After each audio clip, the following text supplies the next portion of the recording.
Hello everyone. Today I'm going to show you how I tried to create a painting that looks like a sculpture. It wasn't easy and I don't think I perfected it, but there was an attempt. When I extracted the entire process from the app, it turned out to be 50 minutes long. And honestly, I couldn't find any part that I could cut out. So I decided to break it into two parts. In that way, you can see exactly what happened throughout the art process. For this, I had to look at several references to get an idea of the colors and the overall approach. I chose to go with bluish gray, but you can also go for grayish yellow or just plain gray color without any extra hue. In the beginning, it looked horrible like you can see right now, and I was skeptical about the entire thing. But I really thank the Liquify Pens for saving me from disasters. They helped me a lot to transform this into something that looks like a human being. The brush I have used the most was chalk brush.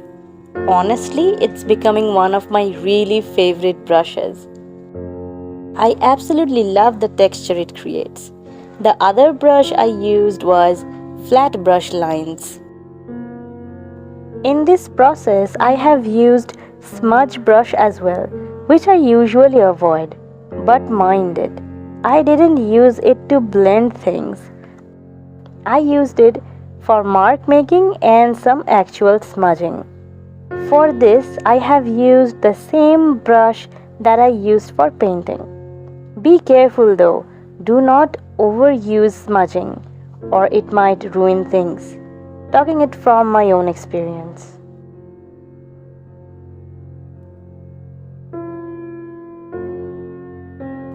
I had this idea of making a veil that looks like made of marble.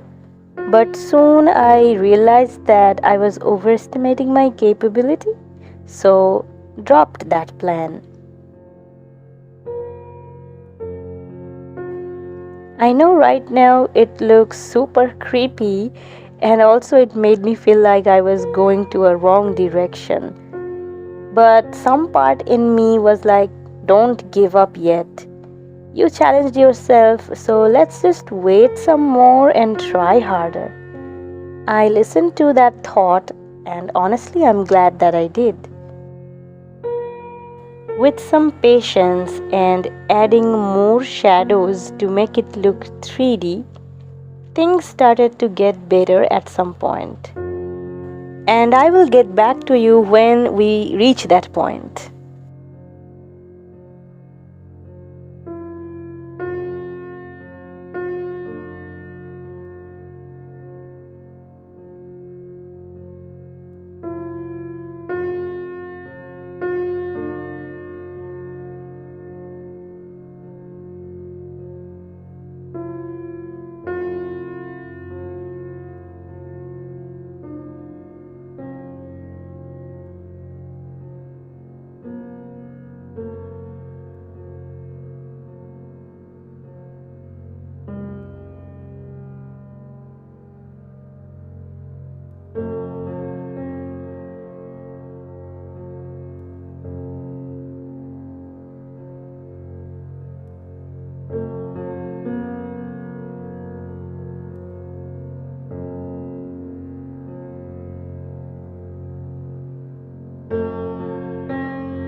Now that we can finally see a human being is being formed, let's talk about technique.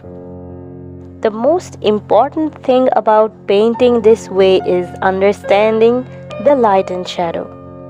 Sculptures made of marble or clay are usually not multicolored.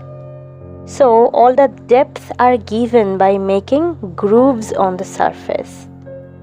So, when the light hits, some areas look darker than the other parts. To replicate that feeling in our painting, we have to keep using the same hue but change the brightness of it accordingly. So, you see, this is basically a study of values. It's super great and can be applied in other arts as well. Also, just quickly wanted to say that the hair was the most difficult part for me. I changed so many things so many times. You will see. I personally enjoy painting hair. I really do. But this was completely different. I couldn't do a messy job there. Everything had to be calculated. Whereas most of the time I just freestyle. Some big strokes, few highlights, some hair strands, and boom, we are done. But painting hair that looks like made of marble is a completely different story. My brain was unable to function the accuracy. Doing this study, I realized that I have to learn a lot more about this part. I will discuss more about my thought process of painting the hair when I finalize it, and that should be in the part 2. For now, enjoy the painting process and I'll get back to you soon.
Those eyes were seriously creeping me out, so I decided to lower her gaze. And I liked it way better than before.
This was the beginning of another mess which caused me hours of nothing. And this was the only part where I edited some stuff out. Otherwise, that would be me wasting your time, and nobody wants that.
I kept adding those wavy looking hair, thinking that it would create a sense of depth and make things look like a real statue.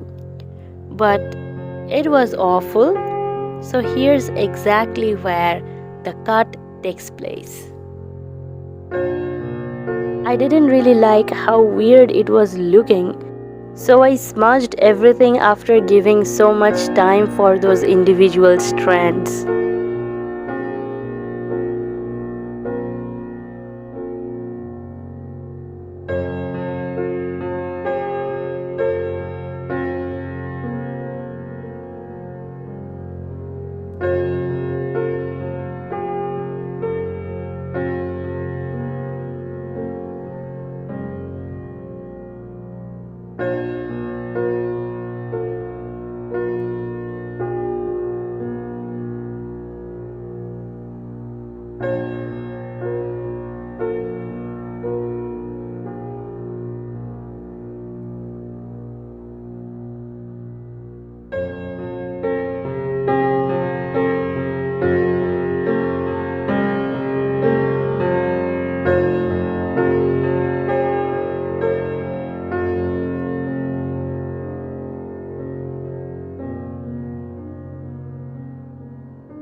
I really wanted to show some asymmetry in the artwork, so I changed the outfit as well. Because complete symmetry could be kinda boring. Also, in this way, I was able to add some prominent folds and creases to the outfit.